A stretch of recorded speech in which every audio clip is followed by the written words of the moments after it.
Hi friends, welcome to Indhu's kitchen.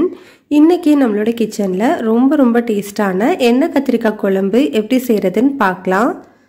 அதுக்கு முன்னாடி Indhu's kitchen-ஐ subscribe பண்ணாதவங்க subscribe பண்ணிக்கோங்க. கூடவே bell icon-ஐ click பண்ணிட்டு ஆல்ங்கற பட்டனையும் click பண்ணிக்கோங்க. அப்போதான் நம்ம போடுற வீடியோஸ் எல்லாம் உடனே உங்களுக்கு வரும்.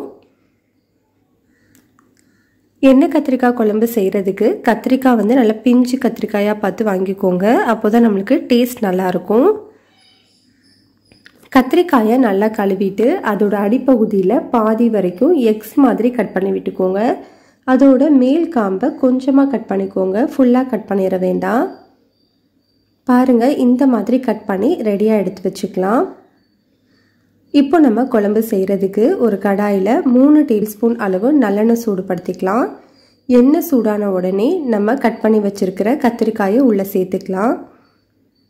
நான் இன்றைக்கி ஒரு 10 கத்திரிக்காய் எடுத்திருக்கேன். ஸ்டவ்வை மீடியம் ஹீட்லேயே வச்சுட்டு 3லேருந்து 4 நிமிஷத்துக்கு இந்த கத்திரிக்காயை நல்லா வதக்கி விட்டுக்கோங்க. கத்திரிக்காயோட மேல் தோல் வந்து கலர் ஓரளவுக்கு சேஞ்ச் ஆனதுக்கு அப்புறமா இதை ஒரு பிளேட்டில் மாற்றி வச்சுக்கலாம். இப்போ நம்ம அதே எண்ணெயில் 1 டீஸ்பூன் அளவு தாளிப்பு வடகம் சேர்த்துக்கலாம். உங்ககிட்ட தாளிப்பு வடகம் இல்லை அப்படின்னா 1/2 டீஸ்பூன் கடுகு, 1/2 டீஸ்பூன் வெந்தயம், 1/2 டீஸ்பூன் சோம்பு, கொஞ்சமாக கருவேப்பிலை சேர்த்து பொரிய விட்டுக்கலாம். இது கூட ஒரு 15 சின்ன வெங்காயம் சேர்த்துக்கிறேன். மெஷரிங் கப்பில் 1/2 கப் அளவு எடுத்திருக்கேன். கூடவே ஒரு 10 பல்லு பூண்டு சேர்த்துக்கலாம். வெங்காயத்தையும் பூண்டையும் ஒரு 2 நிமிஷத்துக்கு நல்லா வதக்கி விட்டுக்கலாம்.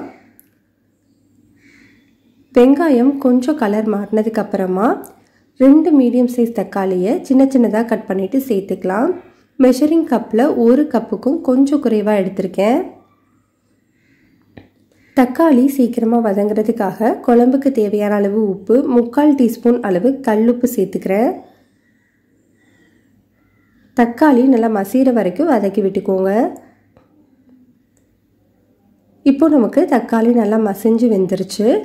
இப்போ இதில் 1/4 டீஸ்பூன் அளவு மஞ்சள் தூள், 2 டேபிள் ஸ்பூன் அளவு குழம்பு மிளகாய் தூள் சேர்த்துக்கிறேன். குழம்பு மிளகாய் தூளோட லிங்க் வந்து டிஸ்கிரிப்ஷன் பாக்ஸில் இருக்குது. உங்களுக்கு விருப்பம் இருந்ததுன்னா செக் பண்ணி பார்த்துக்கோங்க. இது கூட 1/2 டீஸ்பூன் அளவு தனி மிளகாய் தூள் சேர்த்துக்கிறேன். உங்ககிட்ட குழம்பு மிளகாய் தூள் இல்லை அப்படின்னா நீங்கள் 1 டீஸ்பூன் அளவு தனி மிளகாய் தூள், 2 டீஸ்பூன் அளவு மல்லித்தூள் சேர்த்துக்கோங்க.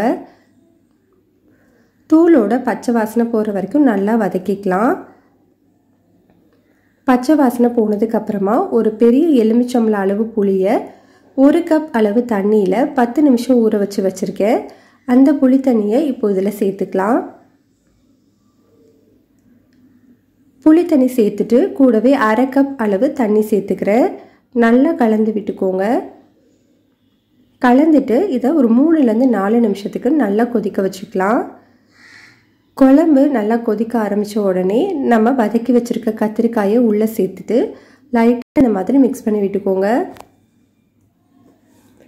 இப்போ இதை ஒரு மூடி போட்டுட்டு ஸ்டவ்வை லோ ஹீட்டில் வச்சு 10 நிமிஷம் வச்சுக்கலாம். கத்திரிக்காய் வந்து குழம்புல நல்லா சாரும். பாருங்கள், நம்ம குழம்பு ரெடி ஆயிடுச்சு. கத்திரிக்காய் எல்லாமே நல்லா வெந்திருக்கு பாருங்கள். அவ்வளோதான், நம்ம இப்போ ஸ்டவ் ஆஃப் பண்ணிக்கலாம். நம்மளுக்கு ரொம்ப சிம்பிளான ரொம்பவே டேஸ்டான எண்ணெய் கத்திரிக்காய் குழம்பு ரெடி ஆகிடுச்சு. கண்டிப்பாக இந்த ரெசிபி நீங்கள் ட்ரை பண்ணி பாருங்கள். பிடிச்சிருந்ததுன்னா லைக் பண்ணுங்கள், ஷேர் பண்ணுங்கள், கமெண்ட் பண்ணுங்கள், சப்ஸ்கிரைப் பண்ணிக்கோங்க.